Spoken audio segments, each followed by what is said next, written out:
Welcome to the Moonshots Podcast. It's episode 109. I'm your co-host, Mike Parsons, and I am joined by the guy who's got lots of atomic rituals and behaviors and habits. It is the one and only Mark Pearson Freeland. Good morning. Good morning, Mike.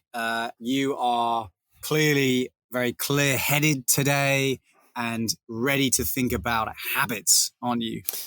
I am in the mood for habits and rituals and routines, which is just very appropriate for our Rising Star series, isn't it? It is. We've had already some fantastic individuals that we've delved into in the Rising Star series. We had the First Lady, Michelle Obama. We had the Iceman himself, Mr. Wim Hof, as well as a man that just cannot be hurt or stopped. Maybe we should nickname him the Terminator, I'm not sure, Mr. David Goggins.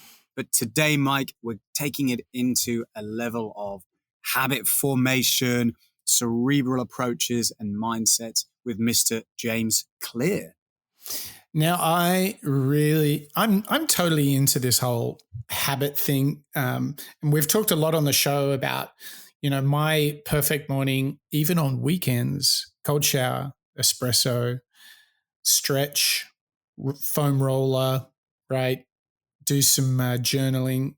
I mean, that to me is my attempt to be a bit better every single day. And that's what really strikes me about James Clear is he brings some very ancient thinking, long-term thinking, compounding thinking and behaviors, which is just such a perfect antidote to this world of instant gratification. He's like, habits are a lifestyle and big things can start with small beginnings. How good? How good, Mark? Atomic Habits for me is such a powerful book. And actually the Habit series was such a powerful series for me because it did reveal exactly, as you point out, the short versus long-term thinking. It's very easy to fall into a potentially bad behavior. And as we know, changing behaviors takes a lot of time. It's very easy to adopt maybe a bad habit, but it's actually a lot harder to adopt a good one. And where Atomic Habits was so powerful for me, at least, was, okay, well, if I start something today, and I have since the James Clear show, I remember speaking about it a lot on the podcast, but I've managed to finally do it, and I've begun journaling. Yay! And I journal once or twice most days, and it began quite slow, but now the joy I actually get from it is incredible, and that has now become this habit that got formulated through very small instances. I didn't jump into it thinking, hey, I'm going to write my life story or I'm going to write the next bestseller. That's not my intention. Instead, I just want to observe a few things and incrementally write a few thoughts down. And I believe that's really where Atomic Habits spoke to me. Yeah, I think this whole idea of we live in the world where everything comes instantly, whether it's Amazon or our Uber Eats, like we have no patience, right? We're in like this real-time economy. And I think the danger is that we can get a little entitled. We're not prepared to earn things. And we talk a lot about being the best version of yourself. And what truly amazes me is simple habits like get to bed early, wake up early, have a cold shower, write your intentions before you start the day. All these little habits, the difference I feel when I do them and when I don't is massive. And it's about letting them compound over days, weeks, months, and years. But the thing is, this ancient wisdom is so contradictory to the world that we're in. I think one of the reasons that our show on James Clear was so popular and people love the Habit series is you have to work harder on your habits when we have so many distractions, so many things taking our attention. We have to be intentional about how we want to live, and habits are the key. And to me, Mark, that was the huge breakthrough of breaking down the work of James Clear in his book, Atomic Habits. What about you? Yeah, that patience, the patience to know it's not going to be overnight, but I can get there gradually over time, was a seriously big takeaway for me as well. You know, it was a great series, and I particularly like the James Clear delving that we did, because of the ability to distill those complex topics, such as habits, into small things that you and I can do daily. You know, similar to you, I like to exercise once a day, no matter what it is, walking or otherwise.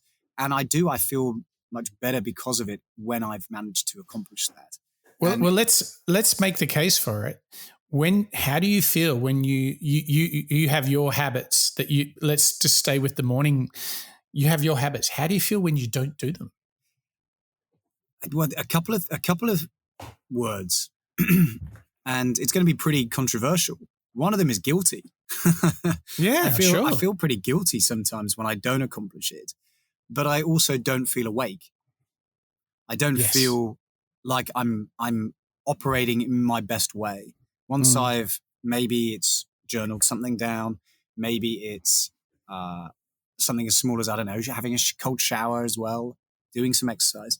Gradually, that's me awakening my body, getting my mind into the right gear so that I can tackle the day in the best possible way and also be the best version of myself in a good mood, receptive, and collaborative. Because when I don't do that, I'm a little bit more introverted, maybe a little bit more grumpy, perhaps. And I need to do those little incremental 1% habits to accomplish the best version of myself, I find. Yeah. My thing is I just feel so sluggish, right? I'm a bit, in Australia, we'd say feeling a little dusty. A little bit dusty, a little bit sluggish. Yeah. And so for me, what is so exciting is when you want to adopt these behaviors, not just during the week, but on your weekends too. They make me feel so good that I just do them all the time. Yeah. And actually, just to build on that, I remember from James Clear, the reassuring fact that if you do set yourself those little goals, running once a day or once a week, journaling once a week, whatever it might be, there's small incremental moments. It kind of allows you to not overwhelm yourself. You know, going back to your insight about the instant gratification, if I'm expecting to be the fastest man in Sydney, I'm going to be pretty demotivated pretty quick because I'm certainly not the fastest man. And the reason why I so gravitated towards James Clear and his work was because it's reassuring to know, okay, these things take time, invest in yourself, and gradually become a little bit more confident, a little bit more experienced, and a little bit more courageous, I suppose. Yeah. I think to kind of wrap it all up, you know, a lot of our audience, those listeners are all tuning in because they're trying to motivate or inspire themselves or find some practical tips on being better. And the last thought I'd give you is that what James Clear points out is we so often say, I'm going to be 10,000% better at this. I'm going to be the world's best, and it's going to be in a ridiculously short time. And then when we try, we realize, well, we're not really on track for that. And then we give up because we're disheartened. He presents to us this amazingly ancient yet powerful thinking of just be 1% better every day, every week, every month, every year. And before you know it, you'll be on the other side.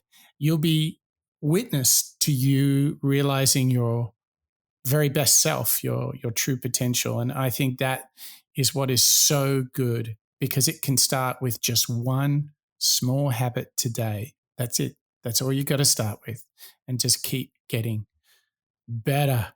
Ooh, Mark, I feel like it's time to jump into the James Clear show. What do you think?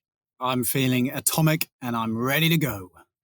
Me too. All right, let's jump in to our show on the book Atomic Habits by James Clear.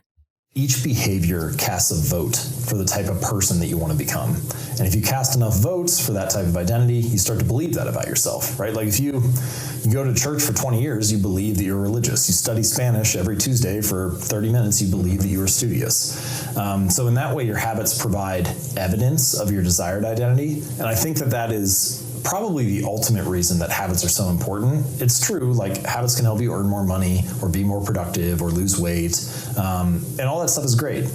But in addition to the external results that habits provide, they also shape your sense of self. They are the engine or the avenue through which you learn to believe things about yourself. Like sometimes people will say stuff like, fake it till you make it. But fake it till you make it is asking yourself to believe something without evidence for it. And you can do that for a little while. You can do it for a day or a week. But eventually, there's a word for beliefs that don't have evidence behind them. It's delusion, right? Mm-hmm. And if you're deluding yourself, then eventually you give up on that. But the power of doing a better habit each day or casting a little vote for that type of person is that now you have evidence to root your belief in. Yeah, and so now I've done it for 6 months, yeah. Right? Now you have a lot of evidence that you're a podcaster or a good interviewer. You do this over and over again. Each time you cast a vote for believing that about yourself. And you aren't delusionally believing that you're a good interviewer. It's because you've shown up and done it hundreds of times. Right. And so I think that's true for any habit, large or small, that they provide evidence of the desired identity or the type of person that you are. Starting the show with a great revealing clip defining what is a habit. For me, I like James's reference to the fake it till you make it adage. I think we're all familiar with that. But what James is calling out here, which for me is really, really nice, is that empowerment rather than faking it, which ultimately is fake. Instead, take ownership yourself and start to believe in what you're trying to do. It reminds me a little bit of Mark Cuban telling us about passion and how you don't necessarily go out and be disappointed if you haven't reached your dream job. Instead, make what you're doing right now that passion. And I think I'm starting to see that little bit of symbiosis, I think, with what James Clear is saying here, which is, give yourself the evidence that you can make it by creating that new positive habit. To build on that, I think what he's really connecting is that the behavior supports the belief, which supports the behavior, which supports the belief. And you get this compounding where you keep repeating positive behaviors that give you a more positive belief in yourself. It's just the classic one when you know you should go to the gym, you're a bit tired, but you go and you feel good after. Yes, you've got that post-workout buzz going. But somewhere deep inside us, we somehow prove to ourselves we are the person we thought we are.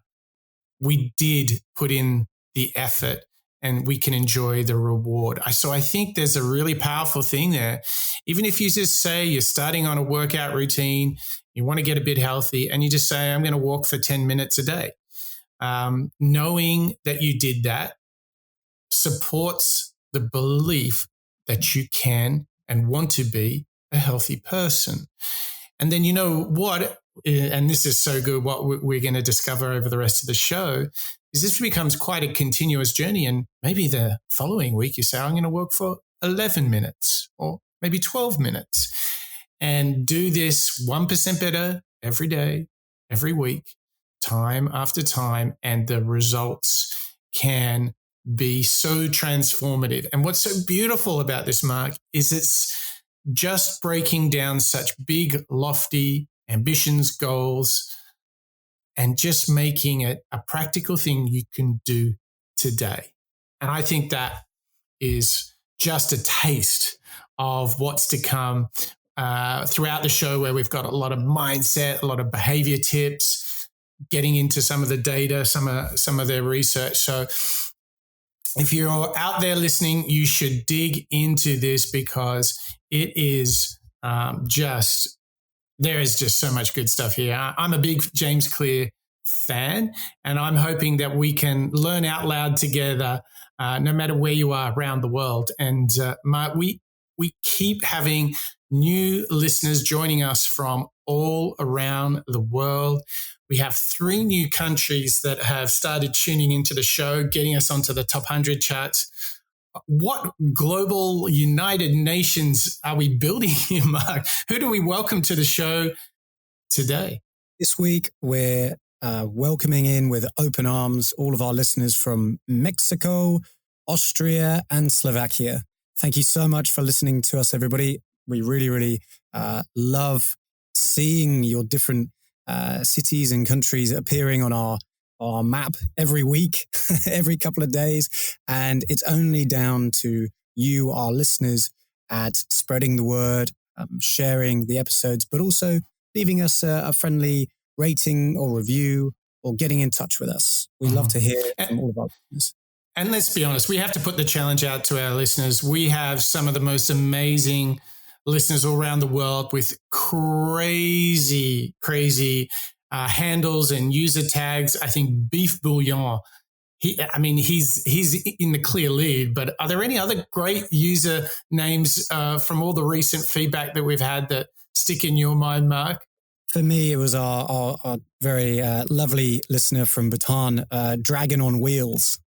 He gets Dragon on Wheels. He gets my vote personally. Well, I know what gets my vote is this intersection between mind and body.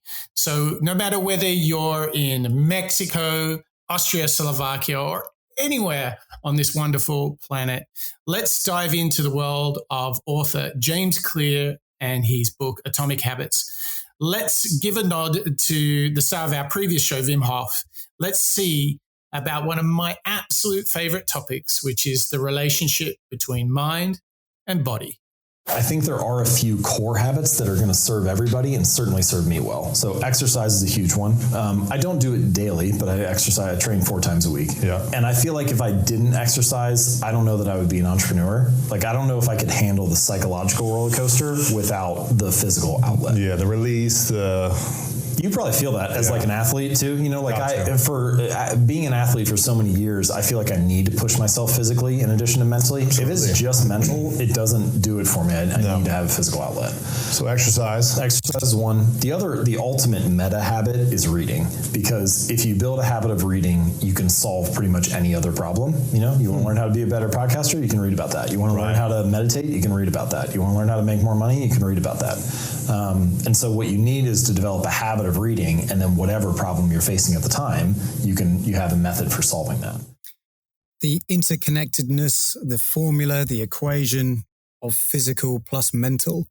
It reminds me when I was growing up, where instead of forcing yourself to revise, to read books, to write essays, and it's still true in my career and work life at the moment, forcing myself to write maybe pitches or consider products, you've got to balance that with a physical exercise, or whether it could be in a number of different ways, but almost that kind of exhaust. You've got to put everything of your mind into a product, into a bit of work, into a deliverable, but at the same time, balance it with focusing your body at, getting rid of that energy as well.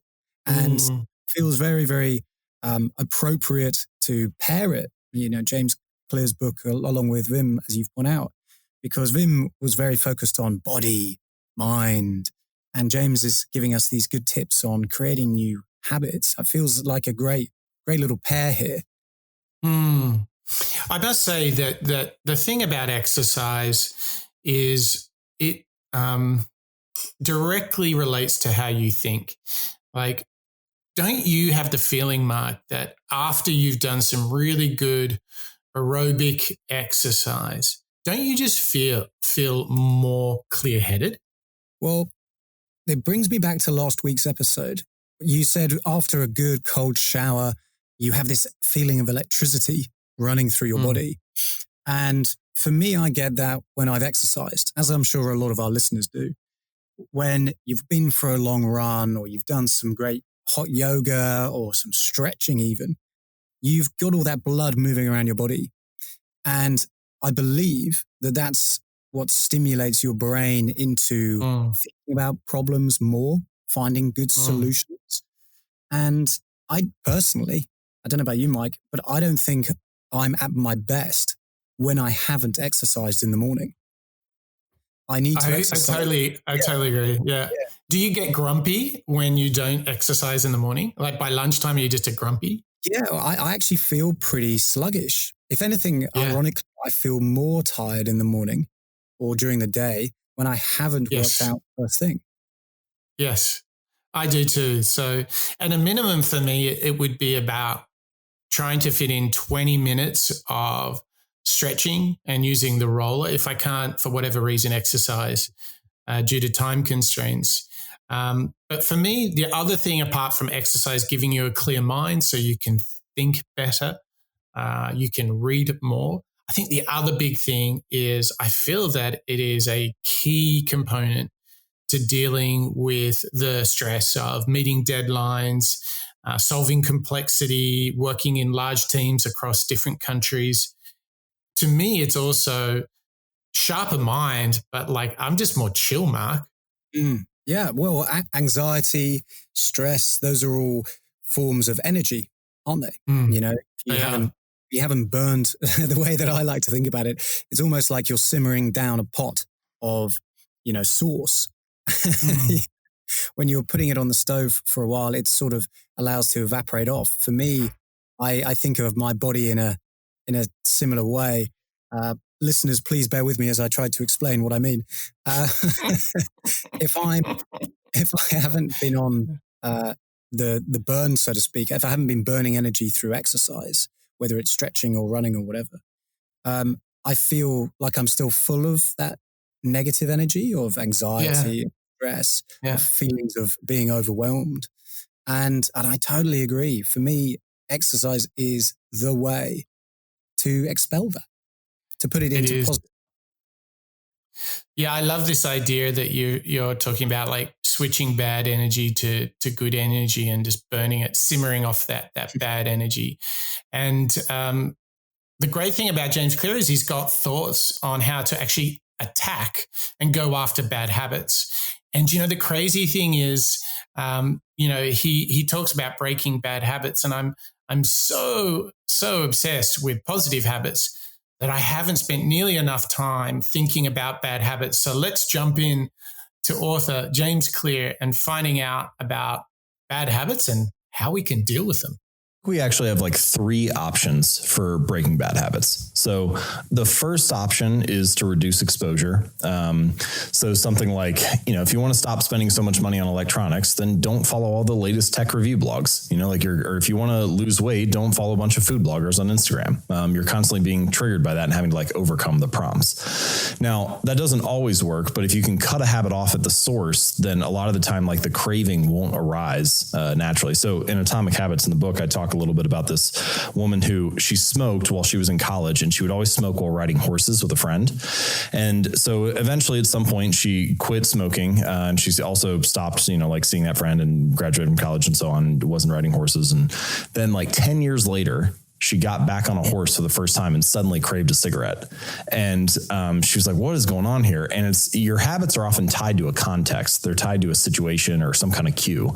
And so if you can reduce exposure to that cue, then in many cases, the craving won't arise.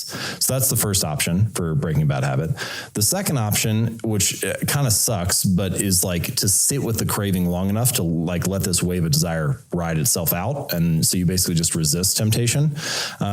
It's possible. It's easier if your hand is forced, if you use what I call a commitment device. So brief story real quick. Victor Hugo, famous author who wrote like Hunchback of Notre Dame and a bunch of other things. Well, when he got the book deal for Hunchback of Notre Dame, he just procrastinated for like a year. He hosted a bunch of house parties, has friends over. He went traveling for a little while. He got the book deal. He did nothing, no work.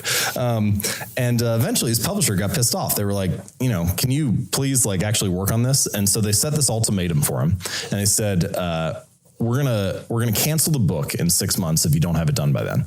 And so he got his assistant to come in, put all his clothes into a chest, and they locked him up and took him out of the house. And the only thing he was left with was like this shawl, this like large robe. So basically he had no clothes that were suitable for hosting guests or for leaving the house or like going on trips or anything else. So he more or less put himself on house arrest.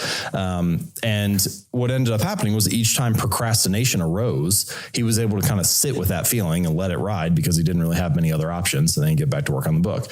And it ended up working. He got the book done like 2 weeks early.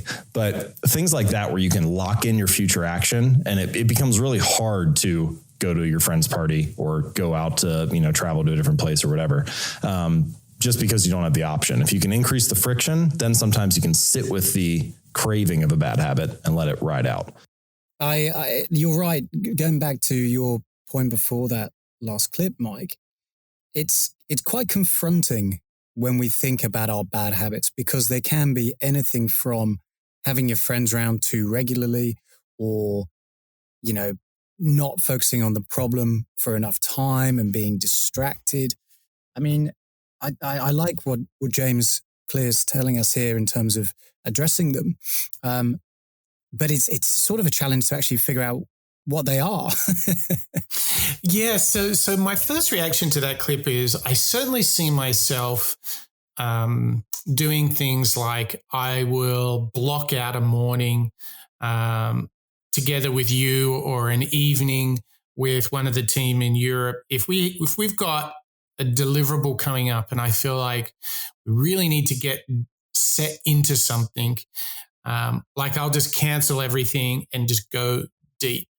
And this idea of protecting myself from interruption, locking myself away in the study to produce work when required, is definitely a habit that I've created in order to avoid getting distracted or whatever.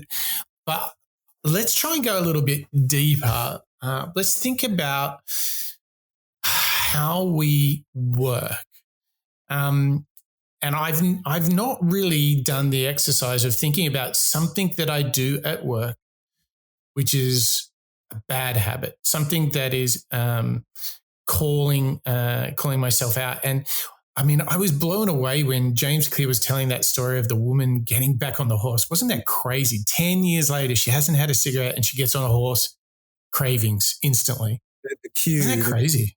The context. I mean, to help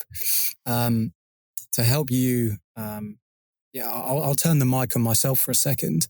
For me, when I'm at work, and I think this actually bridges a little bit to that first example with the lady on the horse. When I'm in a stressful situation at work, my bad habit would be to point mental fingers. And I'll think, I feel under pressure. I feel stress. Whose fault is it? And I think the behavior that I have is thinking, okay, well, it must be so-and-so, or it must be that person over there, or maybe it's a partner or a client, whatever it might be. That I think is my bad habit. And that's my initial gut reaction. Yeah, I've got that one. Yeah. I suffer from that one. And maybe being too quick to judge, which has been something I've always struggled with. So let's work out this, blaming others, judging others. Like, what would we do if we were to follow James Clear's recommendation? Because he had some pretty clear points there. Yeah, I like the context one. So when we are experiencing a cue or a context, similar to getting back on the horse, and for my example, it would be in a stressful situation. Maybe a deadline is looming or the deliverables aren't quite right. Instead of me pointing a mental finger, I think the proactive way of turning that negative energy into a slightly better habit would be, okay, well, that's fine. This is where we are. How can I improve it? What can I do now to raise it up a little bit and not, in that example, start partying with my friends and not writing The Hunchback of Notre Dame, or starting to smoke? Instead, what's the proactive thing that I can do? So recognizing that context, I think, is probably the first step. Yeah. And I think one of the things I try to do with, judgment and is I really try to say, okay, what can I do to change the situation? And something I've mentioned before is I always try and go, okay, like if I was their manager or their coach, what advice would I give to the person in order to help them as well? And I think learning these sorts of ways to break bad habits, I think another one would be just before you say and do anything, one of the famous Roman emperors was given the advice of before making a decision, say the alphabet, just to force him not to just immediately jump off into a decision, but forcing them to pause and think. It's interesting because I find this quite disruptive, and it's a real note to self to spend more time really asking myself, what are my bad habits? And, how do I start to identify them and how do I address them? I think the boldest and scariest thing would be to ask others, much like yourself, to say, hey, what are the bad habits? Come on, hit me with them. I think that's got to be a good start, don't you? Yeah, absolutely. And listeners out there, maybe if you're feeling inspired by James and empowered by what Atomic Habits has got us learning, feel free to send us a very honest email to hello@moonshots.io. We won't call you out, don't worry. But if you'd like to put it into action and write something down, feel free to get in touch because we'd love to hear from you. Yeah, thank you. So let's now think about the next step in this process. We've awakened the mind and body. We've identified some bad habits, but now it's kind of starting to move into how can we master this? And what's really interesting about James Clear is he points out that experience has a really big role to play in how we build our expertise. So let's have a listen now to author James Clear talking about experience.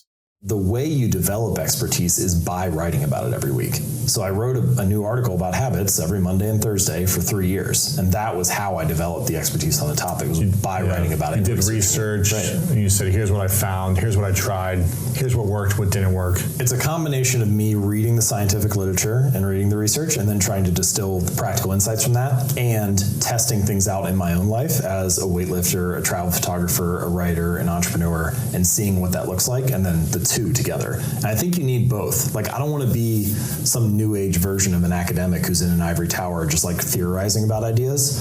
It's different what it looks like to put ideas into practice, right? Like, imagine you're a peak performance coach and you show up to coach like an NBA team. These guys are like, dude, you need to step on the court if you know what, right, to see what it's actually like. Intention and hard work. That's it. It's funny that the clip ends similar to what you were saying, Mike, about thinking as a manager, as a team leader or a coach. That's funny that the clip ends like that, actually. So we'll come back to that. But for me, that clip's all around, if you've got a clear intention and you're not afraid to work hard, that's when you can achieve expertise. It's that experience, putting in the yards, so to speak, that gets you into that level.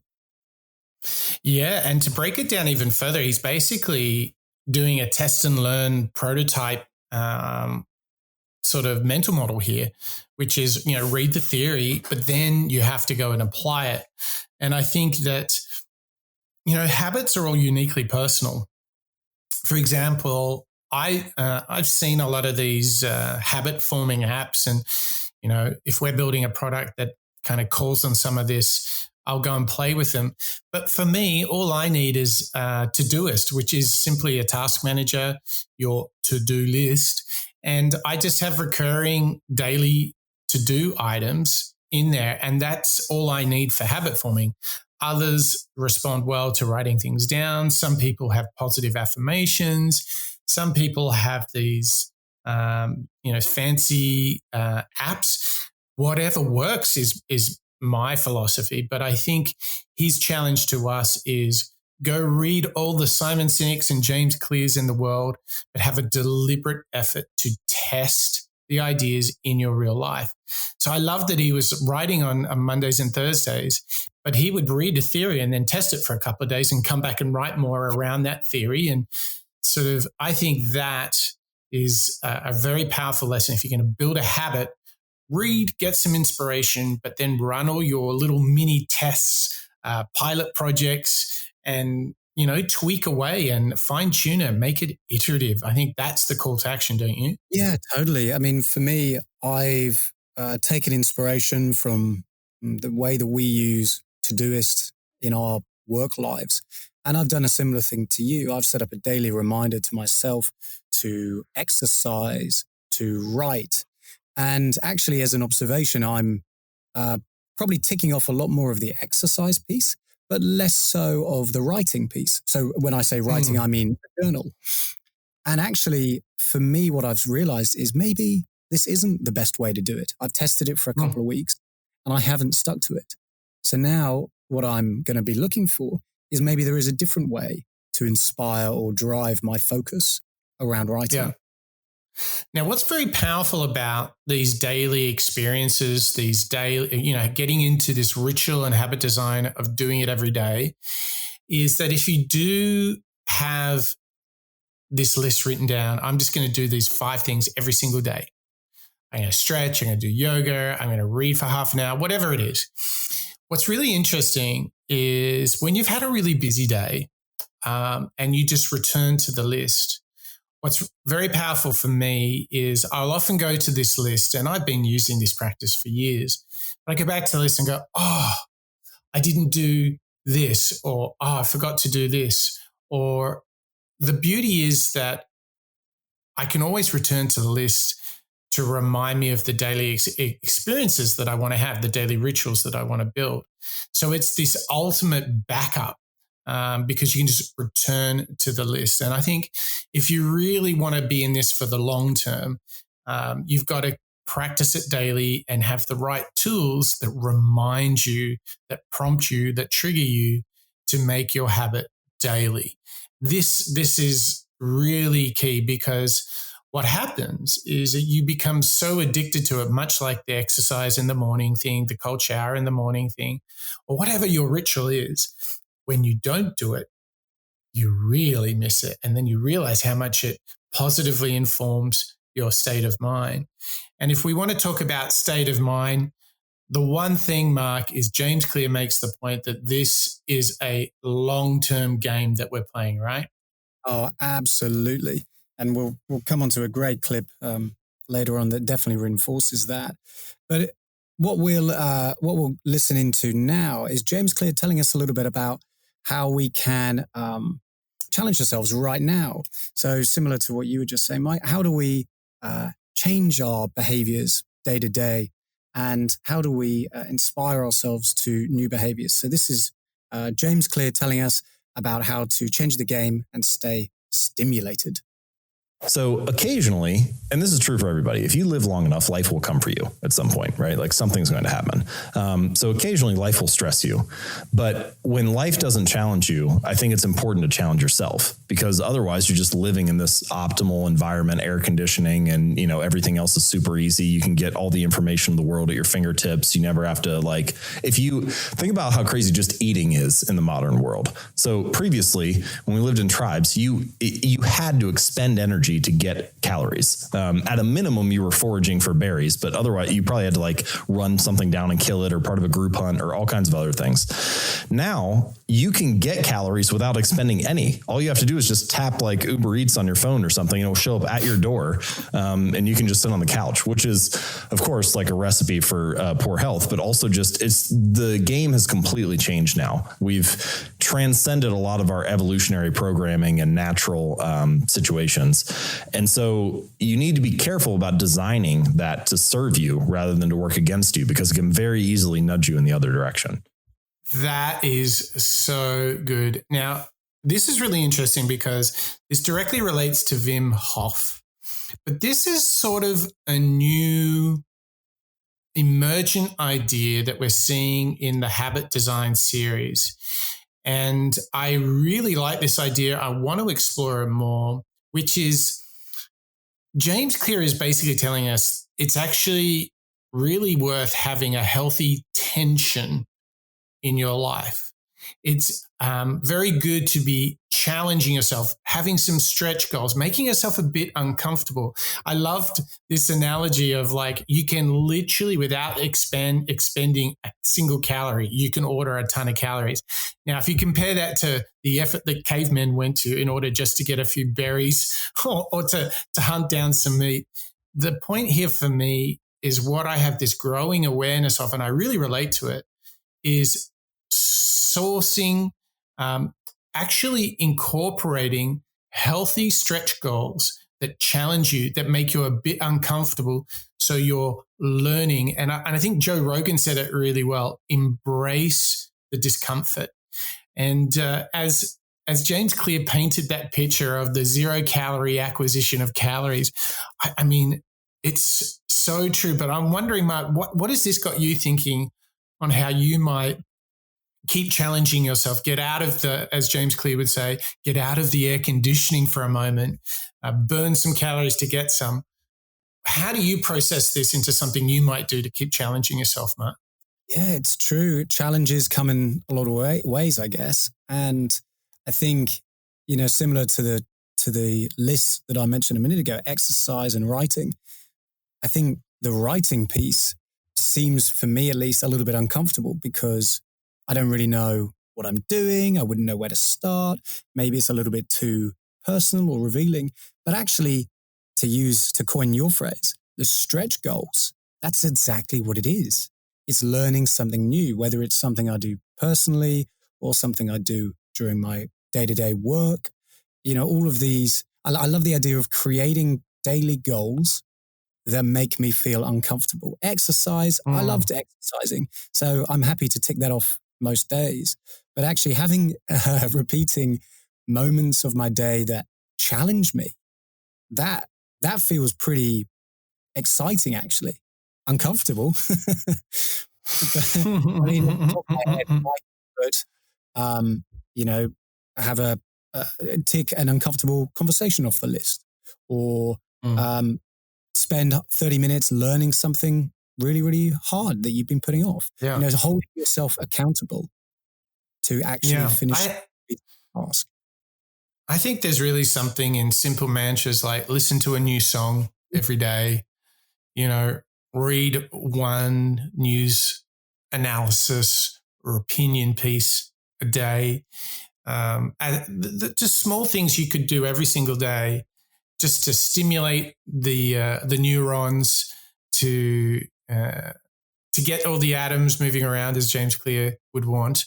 I think this idea of keeping yourself really challenged with stretch goals. I mean, obviously, one of the things a lot of our listeners might see this in is it's the classic thing is when the grandparents or the parents retire and they're not introducing any challenge into their life anymore. Their world becomes a bit small. And on the opposite side, when you meet a retiree who's out there exercising, contributing to society, socializing, the stark difference you see in people like that. Maybe that's one use case. I think the other thing is when you see people who've been in roles for years, maybe decades, and who are so comfortable that they are almost bored, right? So I think it's all about trying to find some balance between the healthy stretch goals, and giving your time to yourself to rejuvenate. If there was one thing you could start doing each day tomorrow, that would be something new, introduce a little bit of stretch for yourself, Mark. What do you think that would be for you if you were to get inspired by James Clear? Yeah, it's a good one. It's a good one. I think it's got to be current affairs, perhaps. So staying a little bit more on top of maybe it's politics, maybe it's business ideas, something that's a little bit less than I'm quite au fait with reading articles that interest me, as I'm sure everybody is, but maybe a very, very simple addition to my day that would take maybe less than 5 minutes is to read a couple of articles from a website that I wouldn't normally go to. Maybe it's more financial, maybe it's more political. That seems to me very, very easy to achieve, and quite nice to slip into the routine. It's funny you say that, because I would like to read more business news and analysis. And my problem is that I have a ritual of adding articles to my Instapaper to read later. And then my Instapaper reading list is like worse than my Netflix watch list. It's just chock-a-block of things that's so I'm going to try that too. So while we're busy trying to read up on the affairs of the world, Mark, where should all of our wonderful listeners, where should they go if they want to tune into our back catalogue, connect to our social, get our newsletter? Where on earth should they go? You want to hear Mike and I talk about some tips and tricks and cover a lot of very interesting innovators and what they've got to teach us, head on over to www.moonshots.io for all of our archive shows. At this point, you'll find 84 jam-packed episodes, and all of them have transcriptions, show notes, all sorts of mantras. There's a heap of content online that you'll find at moonshots.io. Sounds wonderful. So just to set the stage, we've had like powerhouse, 5 clips in a row. They're all about behavior and mindset change.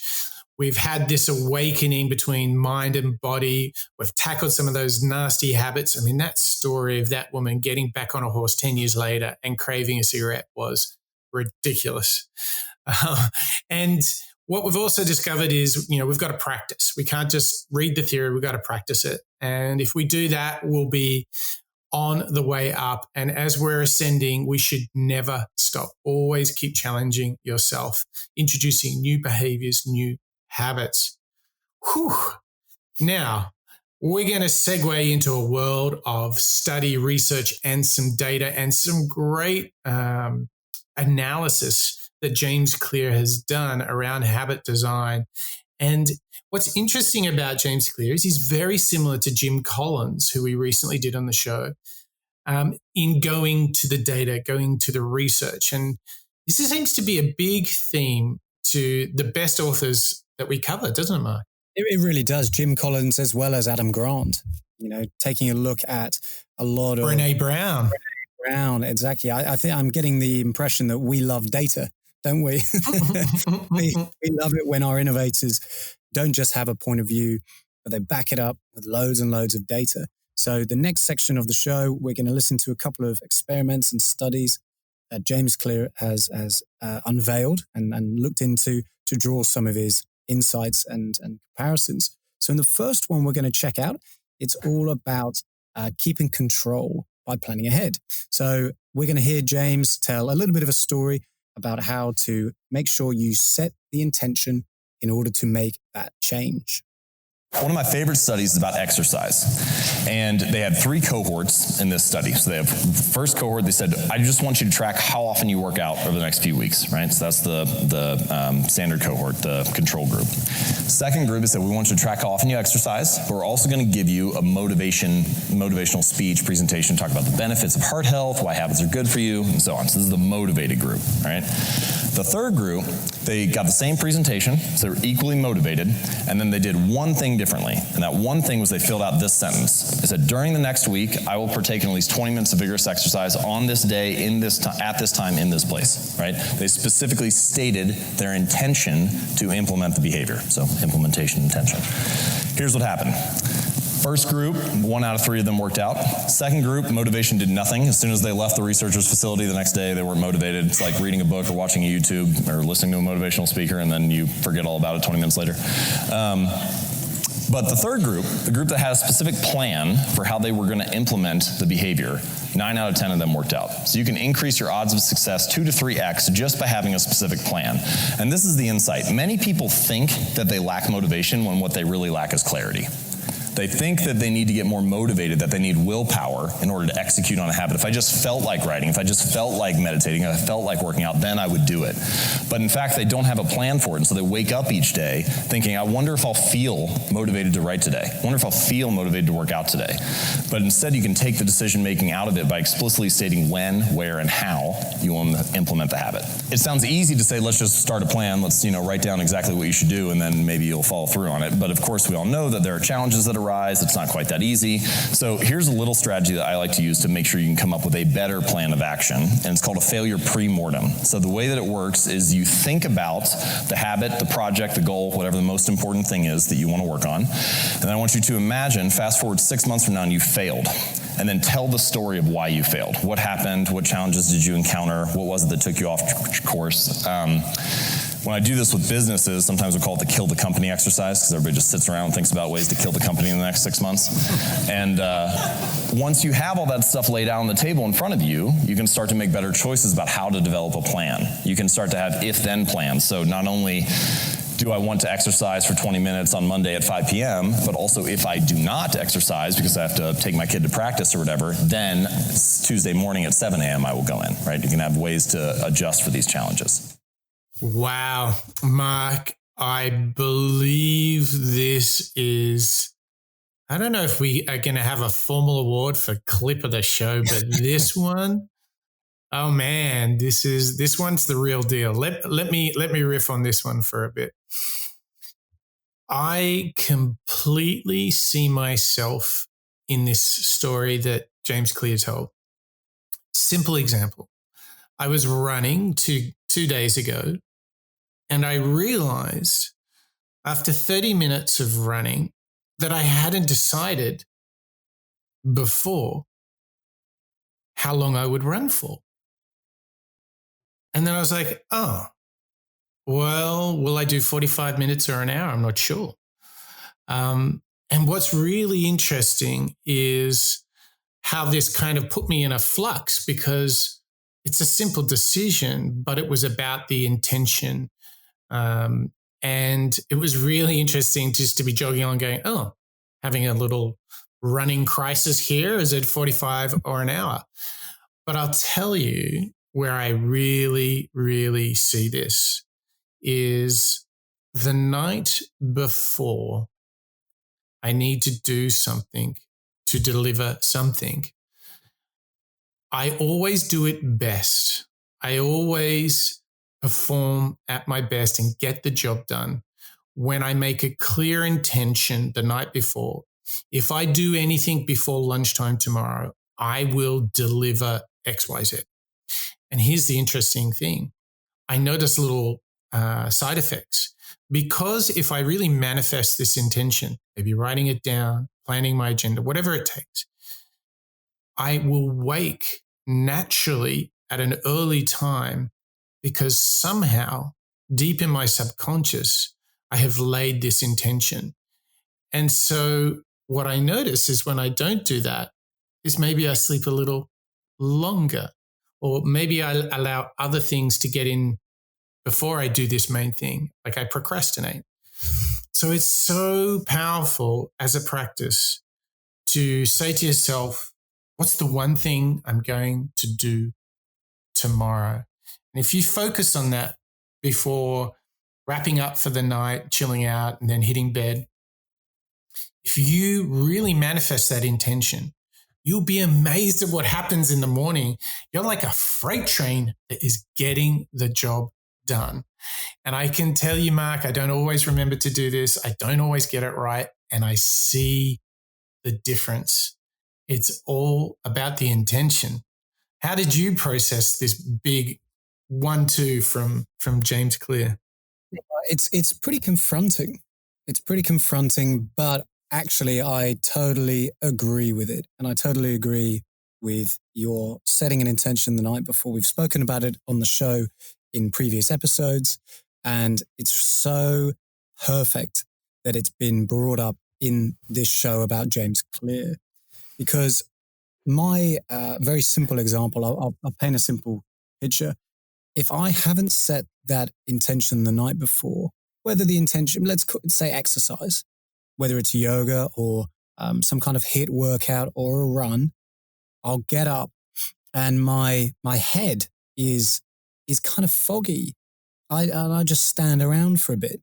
I'll look around. I'll think, well, do I want to put on my trainers? What's the weather like? Let me check the rain forecast.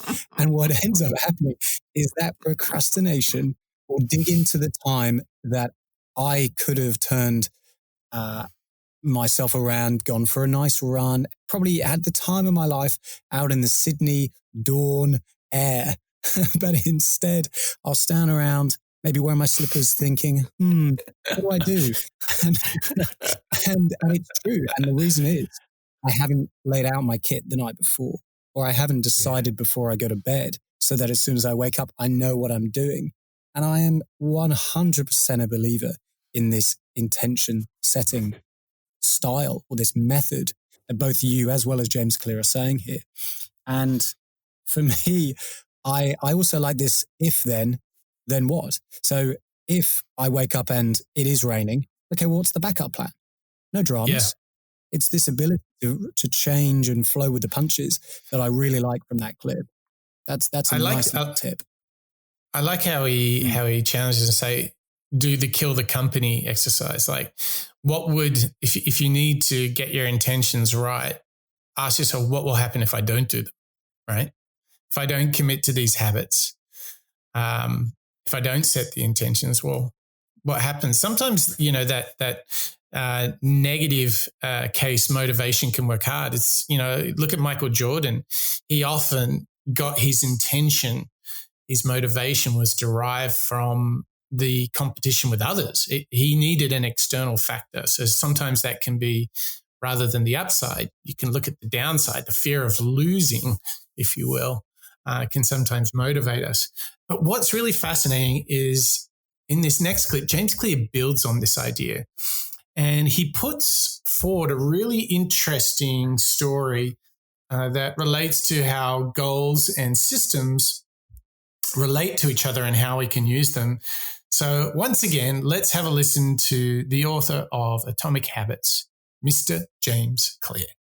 Most people are familiar with the story of the Good Samaritan stopping along the side of the road to help a fallen person, help someone in need. Well, Princeton, their theology school, decided to run this experiment. And they brought in a bunch of theology students. They said, all right, we're all familiar with the story of the Good Samaritan. We're going to break you up into groups, and you're going to go teach in different rooms across campus. You're going to teach this story. And so they started talking about, how they were going to deliver the presentation and so on. And they had a couple different cohorts. The one cohort, they said, all right, just go ahead and, go off and deliver the presentation. So they went off to their rooms.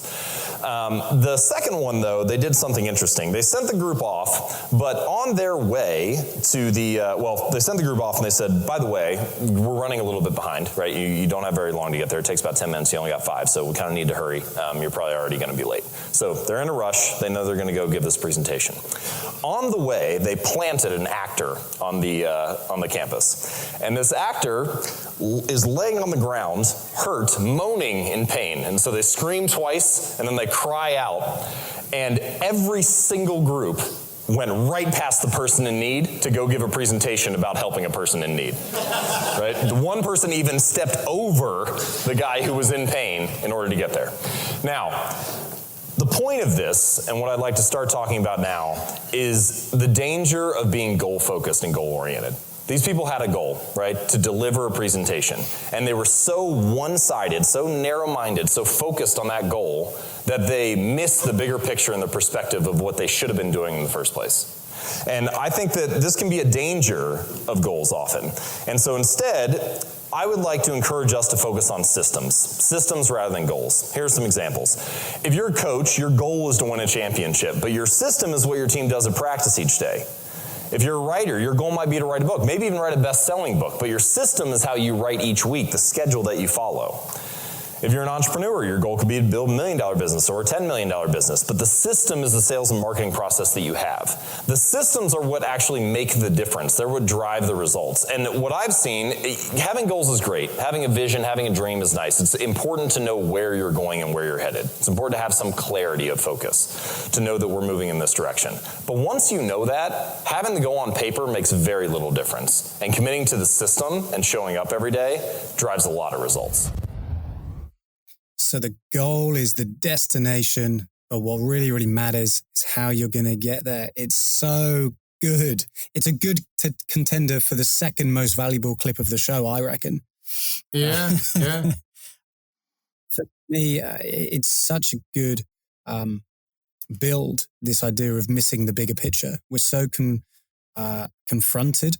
We're so focused on losing weight, getting a six-pack, being the fastest person we know, delivering an amazing career-defining pitch, whatever it might be. Actually, the bigger picture is, okay, well, what techniques, what methods, what processes do I go through to get there? And for me, and I think this is, and you all agree, Mike, exactly what James is telling us. Once you've built those processes, those systems, that's what will make the biggest value over time. Those will create the change that you're probably chasing by setting a goal. Don't you think? I think the difference.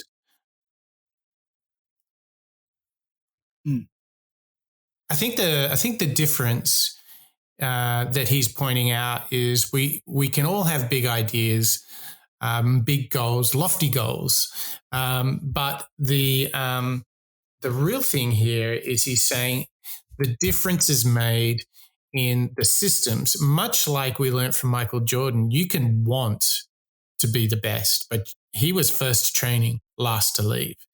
And it's like the Einstein thing that, 1% inspiration, 99% perspiration is the formula for success.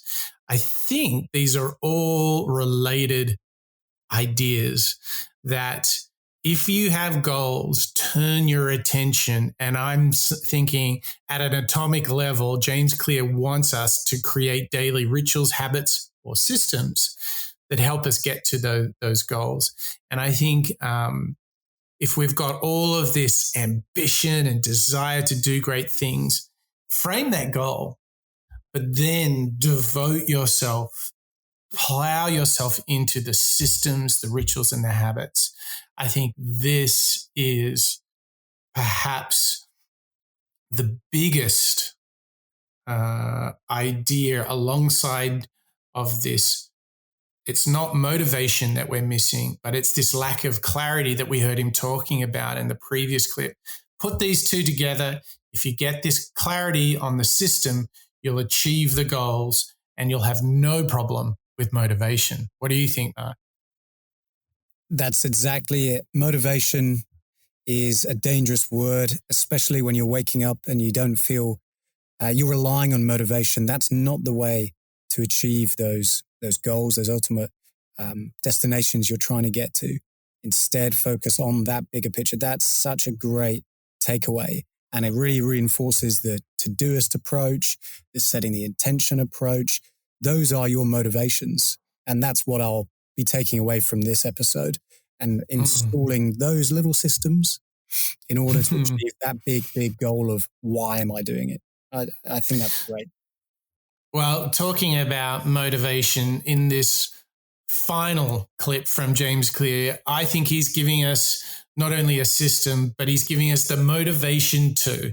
So let's, for one last time, hear from the author James Clear, and let's find what he has to say about how long does it take to build a new habit. Let's bust the myth of how many days it takes to set a habit. Because there's 14 days, 28 days, 60 days, a year. Right. If you do something every single day, and maybe it changes for each person, but what's the science or the statistics say about how long it takes to form a positive or negative habit, I guess? So 21 days is the thing you hear all the time, 30 days, 100 days, whatever. Right now, 66 days is making the rounds, is the latest. I saw that in another book. What was that book? Well, there was one study done that found that 66 days was the average for how long it takes. And as a rule of thumb, I don't think it's terrible. Like, you should remind yourself, this is going to be months of work. It's not just going to be something quick. But even within that study, the range was quite wide. So if you did something simple, like drink drink a glass of water at lunch each day, it would take like 3 weeks. If you did something more difficult, like go for a run after work every day, that would be like 7 or 8 months. But I think actually that question to begin with is sort of there's like a broken mentality behind it. The wrong question. Yeah, it is. Yeah. Because if you ask that question, the implicit assumption is, when do I have to stop working, or when is this done? And is it automatic after a certain period of time? Well, the honest answer to how long it takes to build a new habit is forever, because if you stop, then it's no longer a habit. It's a constant choice and a decision, right? I think people often look at habits as like a finish line to be crossed, but it's actually a lifestyle to be lived. And if you look at it as a lifestyle change, then you're saying, okay, what's something small and sustainable I can stick to, right? What's something that can actually last over time? The lifetime commitment. It's so true when you think, right, a habit, I'm going to quit smoking. That moment of quitting, that could come after a week. That could come after a day, perhaps. But that's not going to be the end of it, is it? It's a lifetime habit to promise to yourself and commit to something where you're either going to repeat it or not repeat it. And I think James Clear, he's living into his own name here. He's being crystal clear about habits. They aren't something that you can just adopt and then throw away. You have to live to it day in, day out. And I think that's empowering to me. What do you think, Mike? Yeah, I like this very frank answer. And he's like, well, it sort of takes forever, to be very frank. I like this because to me, it speaks to this broader theme of making change really at an atomic level inside of yourself. And like perfection, you never really finish the job. You just keep working on it. And that's why it's so important to be working on things that matter to you, that are a part of your dreams and your vision for yourself. You're following your effort. You're going through the ups and downs because you truly want to achieve the things you've set out to do. You're not a passenger in life. You're in the driving seat. I think this really connects to just realizing the very best version of yourself and having this belief in the infinite potential that lies within us, and that we can just keep working and keep improving all the time. Whew, what a big set of clips, Mark. I mean, have we covered some ground or what? Yeah, we really have. It's been illuminating. James Clear's work is really, really relatable. It's quite practical, but at the same time, he breaks things down in really, really, quite simple to understand ways. So I've really enjoyed getting into him. He's reinforced a lot of the topics that we've spoken about before around intentions, encouragement, personal ownership. I think comes in a lot through all of this. What's the biggest lesson that you've taken from this episode, do you think, Mike? Yeah, I mean, to me, James Clear has just been like one huge wake-up call. If it was a bucket of cold water we got in the last show, we got another serve of it on this one. I could probably do more work on setting my intentions, continuously reviewing the systems and working on them, working in the system, working on the system. The last three clips really spoke to me. And it's just exciting for the proposition that we can always grow. I mean, he even talked about the idea, look, listen, if you exercise and read books, you're basically going to be Superwoman or Superman. Like, it doesn't matter because if you read, you can fix anything, and you exercise, you'll be in the right state to get the job done. So a spectrum of gifts, Mark, how good was that? So good. I'm going to be going to bed tonight, setting myself a great intention for tomorrow morning. Who knows what it'll be? Maybe it'll be writing for a change. Maybe it'll be exercise. No, you got to read a news article, Mark. Come on, stay going. I'm going to keep you on track, man. Yeah, thank you. That's good. Keep me accountable. I like that. Yeah. Well, it's been great, Mark. Thank you for helping me decode The World of Atomic Habits, the book by James Clear. It's been really wonderful to share these sometimes uncomfortable, sometimes practical, sometimes inspiring. It was just a full bevy from James Clear. So thank you to you, Mark. And thank you to you, all of our listeners. Thank you for joining us on this journey of behavior and mindset change. I hope you're all going to go out there, set the intention, and create the systems, not just for today, not just for tomorrow, but for well beyond. And whether you're listening in Mexico, Austria, Slovakia, or some other cozy part of the world, I hope you're enjoying this journey into learning from innovators. And as Mark and I go on this journey, we're so excited to share it with you, to get your feedback. So always drop in at moonshots.io. Tell us what you're thinking, who you'd like us to cover, and make sure you've got a nifty user handle. So whether it's dragons or bullion, we thank you for spending this time with us here on the Moonshots Podcast. That's a wrap.